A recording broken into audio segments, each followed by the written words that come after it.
આપણી સંકલ્પ ન્યૂઝ ચેનલને સબસ્ક્રાઇબ અને લાઇક કરો, બેલ આઇકન દબાવો જેથી આવનાર ન્યૂઝ અપડેટ્સની નોટિફિકેશન આપના મોબાઈલ પર સૌથી પહેલા પહોંચે. Like, subscribe and share the video. નમસ્કાર દર્શક મિત્રો, હું છું પૂજા ટંડેલ. સંકલ્પ ન્યૂઝમાં આપનું સ્વાગત છે. સમાચારની શરૂઆત કરતા પહેલા એક નજર આજના મુખ્ય સમાચાર ઉપર. ઉમરગામ નગરપાલિકાનું વર્ષ 2024-25 રૂપિયા 26 કરોડનું બજેટ સર્વાનુમતે મંજૂર કરાયું. ઉમરગામ નગરપાલિકાનું વર્ષ 2024-25નું રૂપિયા 26 કરોડથી વધુનું બજેટ સર્વાનુમતે મંજૂર કરવામાં આવ્યું હતું. પાલિકા પ્રમુખ મનીષ રાય દ્વારા બજેટ રજૂ કરવામાં આવ્યું હતું. વિવિધ વિકાસના કામો સાથે બજેટ મંજૂર કરાયું હતું.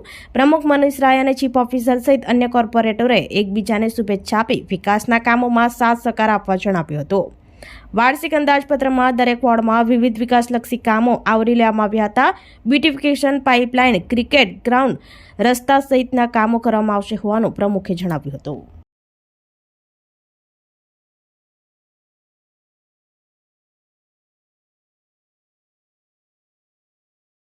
આજરોજ ઉમરગામ નગરપાલિકામાં 2024-25 વર્ષનું બજેટ એટલે વાર્ષિક અંદાજપત્ર રજૂ કરવામાં આવ્યું હતું ને સર્વાનુમતે મંજૂર કરવામાં આવ્યું છે.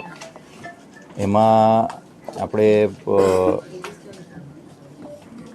પ્રત્યેક વોર્ડમાં વિવિધ વિકાસલક્ષી કાર્યો જે કરવાના છે એ અને જે આગળ અત્યારે જે ચાલુ છે એ બધા આપણે આવરી લીધા છે. આગામી દિવસોમાં બ્યુટિફિકેશનના અમુક કામો અત્યારે ચાલુ છે ને બીજા પાઇપલાઇનમાં છે, જેમાં આગળ આપણે સામાન્ય સભામાં જે ડિસ્કસ કરેલું તે પ્રમાણે cricket ground, DP road, main road અને અંદરના ગલીઓમાં જે નાના ગલીઓ છે એમાં અમુક રસ્તાઓ લીધા છે, રોડ રિસર્ફેસિંગ લીધા છે અને એ સિવાય બીજા કામો છે જે ટેકનિકલ બાબતોના કારણે જરાક અટકેલા છે. હવે ટૂંક સમયમાં એનો નિકાલ આવી જાય તો એનું કામ ચાલુ થાય એવું છે. લૂંટધાડ સ્નેચિંગના બનાવોને લઈ જિલ્લા પોલીસ વડાએ વાપીમાં આંગણિયા પેઢી, બેંક, જ્વેલર્સના વેપારીઓ સાથે મીટિંગ મળી. પ્રશ્નોત્તરી કરી માર્ગદર્શન સાથે સૌને તકેદારી રાખવા એસપી ડોક્ટર કરણરાજ વાઘેલાએ સૂચના આપી. વલસાડ જિલ્લા પોલીસ દ્વારા વાપી વિસ્તારમાં આવેલ આંગણિયા પેઢી, જ્વેલર્સ, બેન્કિંગ ક્ષેત્ર સાથે સંકળાયેલ વેપારી સંચાલકો સાથે મીટિંગનું આયોજન વાપી VIA હોલમાં કરવામાં આવ્યું હતું, જેમાં મોટી સંખ્યામાં વેપારીઓ સહિત સંચાલકો હાજર રહ્યા હતા અને પ્રશ્નોત્તરીઓ કરી હતી. આગામી લોકસભા ચૂંટણી 2024 તેમજ હોળી ધૂળેટીના તહેવાર અનુસંધાને વલસાડ જિલ્લામાં કાયદો અને વ્યવસ્થાની પરિસ્થિતિ જળવાઈ રહે તેમજ જિલ્લામાં ધાડ લૂંટ સ્નેચિંગના બનાવ અગાઉ બન્યા હોય જ્યાં સામાજિક પ્રવૃત્તિઓ પર અંકુશ લાવવાના હેતુથી પોલીસ અધિક્ષક ડોક્ટર કરણરાજ વાઘેલાની અધ્યક્ષતામાં વાપી VIA હોલમાં વાપીના આંગણિયા પેઢીઓ, જ્વેલર્સ તથા બેન્કિંગ ક્ષેત્ર તેમજ નોન બેન્કિંગ ફાઇનાન્સ કંપનીઓ સાથે સંકળાયેલા સંચાલકો, વેપારીઓ સાથે મીટિંગનું આયોજન કરવામાં આવ્યું હતું, જેમાં મોટી સંખ્યામાં વેપારીઓ, સંચાલકો ઉપસ્થિત રહ્યા હતા અને દરેકને પ્રશ્નોત્તરી કરી જરૂરી સૂચનાઓ તથા માર્ગદર્શન આપવામાં આવ્યું હતું અને લોકસભા સામાન્ય ચૂંટણી અન્વયે રોકડ વ્યવહારો બાબતે પણ તકેદારી રાખવા જણાવ્યું હતું. વધુમાં નાયબ પોલીસ અધિક્ષક વાપી વિભાગના BN દવે તથા વલસાડ જિલ્લાના ક્રાઇમ બ્રાન્ચ SOG સહિતના પોલીસ અધિકારીઓ પોતાના અનુભવો તેમજ તપાસમાં પડતી અડચણો વગેરે બાબતે પરિસંવાદ કરવામાં આવ્યો હતો અને તકેદારી રાખવા જણાવાયું હતું.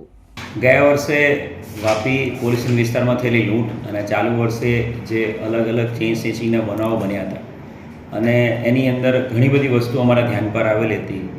એના આધારે આંગણિયા પેઢીના જે સંચાલકો છે, આંગણિયા પેઢીમાં કામ કરતા જે વ્યક્તિઓ છે, સાથે નાના મોટા અને તમામ જ્વેલર્સ, એની સાથે નોન બેન્કિંગ ફાઇનાન્શિયલ કંપનીઓ જે લોકો કેશની મૂવમેન્ટ કરતા હોય છે એ લોકો સાથે એક મિટિંગનું આજે આયોજન VIA ખાતે કરવામાં આવ્યું હતું હોલમાં. 400થી વધુ અલગ જિલ્લાના અલગ આંગણિયા પેઢીના સંચાલકો, માણસો, જ્વેલરી એસોસિએશનના માણસો, જ્વેલરી સાથે સંકળાયેલા કારીગરો, તમામ લોકો સાથે 1-to-1 એક મિટિંગનું આયોજન કરવામાં આવ્યું હતું.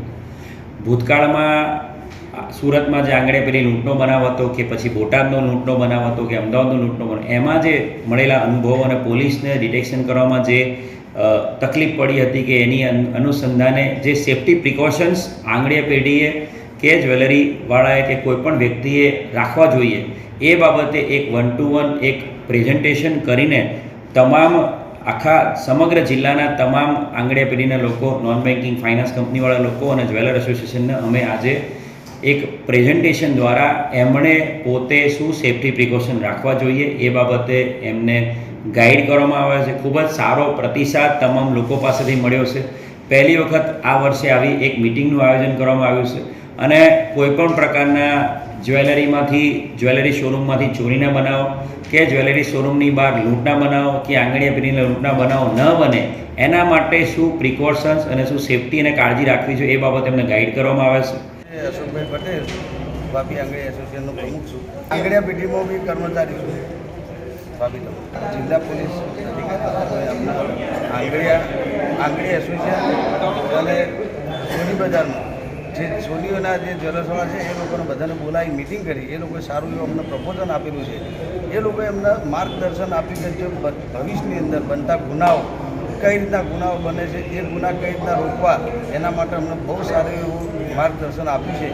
એ માર્ગદર્શનના આધારે અમે બધા લોકો, બધા એસોસિએશનવાળા અને બધા જ્વેલર્સવાળા, આંગળીવાળા બધા અમે સાહેબના અનુભવથી કામ કરીશું, જેથી કરીને પાછળ અમને કોઈ પણ પ્રકારનો ગુના થતા હોય એમાં અમને તકલીફ ના પડે એ રીતના અમે કામ કરીશું. સાહેબે જે અમને પ્રપોઝલ આપ્યું છે એ બહુ સારું માર્ગદર્શન આપ્યું છે.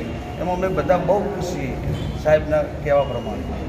અતુલ પાનેરા ડુંગર ઉપર જંગલમાં આગ લાગતા પોલીસ, વન વિભાગ, ફાયર ફાઈટરની ટીમ દોડતી થઈ.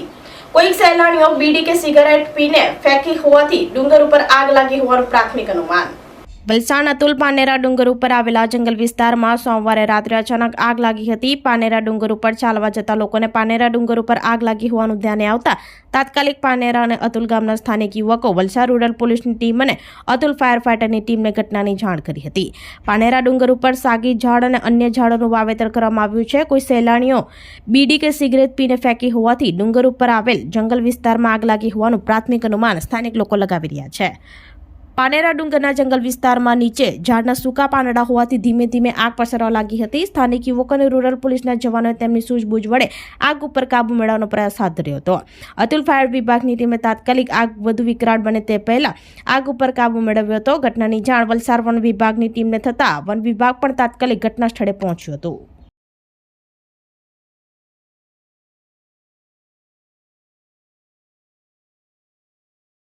પાડી ટુકવાડા હાઈવે ઉપર દંપતીની બાઇકને ડમ્પર ચાલકે ટક્કર મારતા પત્નીને ઈજા. ખેરગામના દંપતી સાસરે કરંબેલા જતા અકસ્માતમાં ડમ્પરનું ટાયર પત્નીના હાથ ઉપર ફરી વળ્યું. પારડી ટુકવાડા હાઈવે પર ડમ્પર ચાલકે ડમ્પટીની બાઇકને ટક્કર મારતા અકસ્માત સર્જાતા પત્નીને ઈજા પહોંચતા હોસ્પિટલમાં ખસેડવામાં આવી હતી. નવસારી જિલ્લાના ખેરગામ તાલુકાના પાટી ગામ દિગદા ફળિયા ખાતે રહેતા ભગુભાઈ ઈશ્વરભાઈ નાયક, ઉંમર વર્ષ 43, રવિવારના રોજ સવારે તેની પત્ની ભારતી નાયક, ઉંમર વર્ષ 41 સાથે સ્પ્લેન્ડર બાઇક નંબર GJ21BM 5054 ઉપર સવાર થઈ સાસરે કરંબેલી જવા માટે નીકળ્યા હતા. ત્યારે પારડી ટુકવાડા નેશનલ હાઈવે પસાર કરતી વખતે એક ડમ્પર નંબર DD01Q9351 ના ચાલકે બાઇકને પાછળથી ટક્કર મારતા બાઇક ઉપર પાછળ બેસેલ ભારતીબેન માર્ગ ઉપર પટકાયા હતા અને ડમ્પરનું ટાયર ભારતીબેનના હાથના ભાગે ફરી વળતા ગંભીર રીતે ઈજાગ્રસ્ત બન્યા હતા, જેને તાત્કાલિક સારવાર માટે પારડી મોંડાર હોસ્પિટલ ખાતે લઈ ગયા હતા, જ્યાંથી વધુ સારવાર માટે સુરતની એપલ હોસ્પિટલ ખાતે ખસેડવામાં આવ્યા હતા.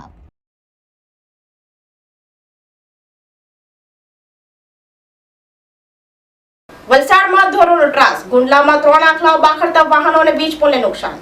વલસાડમાં રખડતા ઢોરોનો ત્રાસ યથાવત રહેતા ગુંડલાવ ગામ ખાતે આખલાઓનું યુદ્ધ જામતા વિડીયો સોશિયલ મીડિયામાં વાયરલ થયો હતો. વલસાડ તાલુકાના ગુંડલાવ ખાતે આવેલ ખુલ્લી જગ્યામાં રખડતા પશુઓની લડાઈને લઈ પાર્ક કરેલા વાહનો અને વીજ કંપનીના થાંભલાને નુકસાન પહોંચાડી હતી. ગુંડલાવ ખાતે આવેલ એક એપાર્ટમેન્ટ નજીક આવેલ ખુલ્લી જગ્યામાં રખડતા પશુએ અડિંગ જમાવ્યો હતો. અચાનક 3 પશુઓ બાખડતા પાર્ક કરેલા વાહનો અને નજીકમાં આવેલ વીજ પોલમાં નુકસાન પહોંચ્યું હતું. સદનસીબે બપોરનો સમય હોવાથી ગ્રાઉન્ડ ઉપર કોઈ હાજર હતું નહીં. સાંજના સમયે ખુલ્લી જગ્યામાં મોટી સંખ્યામાં આસપાસના સોસાયટીના બાળકો અને એપાર્ટમેન્ટના બાળકો રમતા હોય છે. સાંજના સમયે આવી કોઈ ઘટના થાય તો કેટલાય બાળકો પણ ઇજાગ્રસ્ત થાય તેમ વાલીઓને દેખાયું હતું, જેથી વહેલી તકે રખડતા પશુઓને વિસ્તારમાંથી દૂર કરવા સ્થાનિક લોકો માંગ કરી રહ્યા છે.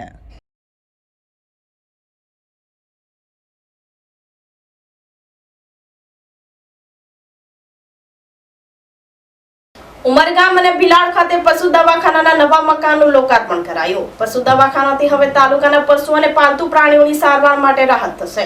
ઉમરગામ તાલુકામાં ઉમરગામ અને ભીલાડ ખાતે બનાવાયેલ પશુ દવાખાનાના નવા બનેલા મકાનોનું લોકાર્પણ કરવામાં આવ્યું હતું. ધારાસભ્ય રમણલાલ પાટકર સહિત ઉમરગામ મામલતદાર અને અન્ય અગ્રણીઓની ઉપસ્થિતિમાં લોકાર્પણ કાર્યક્રમમાં તાલુકા પંચાયત પ્રમુખ સહિત દિલીપ ભંડારી, મનીષ રાય, પ્રકાશ પટેલ, ભરત જાદવ સહિત પીડબ્લ્યુડીના અધિકારીઓ હાજર રહ્યા હતા. ઉમરગામ અને ભીલાડમાં બનેલા પશુ દવાખાનાથી હવે તાલુકાના પશુઓની સારવાર માટે ઘણી રાહત થઈ શકે છે. હાલ આ પશુ દવાખાના બનવાથી પાલતુ પ્રાણીઓ કે રખડતા ઢોરોને પણ સારવાર મળી શકશે. 3 મહિના અગાઉ હાથ ધરાયેલા નવા મકાનની કામગીરી પૂર્ણ થયા બાદ લોકાર્પણ કરવામાં આવ્યું હતું.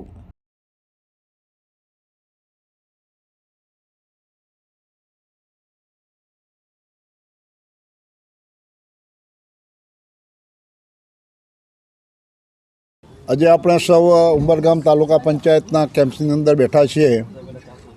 અહીંયા પશુ દવાખાનાની ખૂબ જ જરૂરિયાત હતી. ગઈ વખતના રાજ્ય સરકારના બજેટમાંથી 2 પશુ દવાખાના આપણે મંજૂર કરવામાં આવેલા, એક ભીલાડ ખાતે અને ઉમરગામ ખાતે, અને એ બંને આજે પૂર્ણ થઈ ગયા છે. એનું આજે લોકાર્પણ આપણે અહીંયા કરી દીધું છે. સાથે સાથે આજે ઉમરગામ તાલુકાની અંદર ઘણા બધા કાર્યક્રમો છે. એક નવસર્જન નારગોડ સ્કૂલની અંદર દક્ષિણ ઝોનમાં ફૂટબોલ રમતગમતનું પણ ઓપનિંગ અમે કરી આવ્યા છે. 8 જિલ્લાના બાળકો આ કેમ્પની અંદર આજે રમી રહ્યા છે. સાથે અમારા ટ્રાઇબલ વિભાગ દ્વારા એક એનજીઓ ડેરીની અંદર ચાલે છે, એના દ્વારા જે સીવણ ક્લાસના મશીનો 35,000નો એક, એ પ્રમાણે 200 આજે વિતરણ કરવાનો કાર્યક્રમ પણ આજે રાખેલો છે. અહીંયા પણ અમે અત્યારે જઈએ છીએ. ત્યારબાદ માણેકપુરથી તલવાડા નેશનલ હાઈવે 48 જોડતો મુખ્ય રસ્તો વંકાજ ખાતે એક લો લેવલનો બ્રિજ હતો. રેલ આવે એટલે સ્વાભાવિક રીતે બંને બાજુના ગામો છૂટા પડી જતા હતા. ત્યાં 2 કરોડ રૂપિયાના ખર્ચે આજે ત્યાં 11:30 વાગે આ બ્રિજનું પણ ખાતમુહૂર્ત અમે રાખેલું છે. અને ત્યારબાદ બપોર પછી 4 વાગે પશુ દવાખાનું ભીલાડ અને 5 વાગે ધનોલી ખાતે એક નવો રસ્તો 3 કિલોમીટર જરોલીથી મિશનને જોડતો અને પથ્થરફળિયા જેને કહેવામાં આવે છે, આ રસ્તાનું અમે લોકાર્પણ આજે ખાતમુહૂર્ત પણ ત્યાં કરવાના છે. તો આ તાજા સમાચારો, નવા સમાચારો સાથે કાલે ફરી મળીશું. નમસ્કાર. આપણી સંકલ્પ ન્યૂઝ ચેનલને સબસ્ક્રાઇબ અને લાઇક કરો, બેલ આઇકન દબાવો જેથી આવનાર ન્યૂઝ અપડેટ્સની નોટિફિકેશન આપના મોબાઈલ પર સૌથી પહેલા પહોંચે. Like, subscribe and share the video.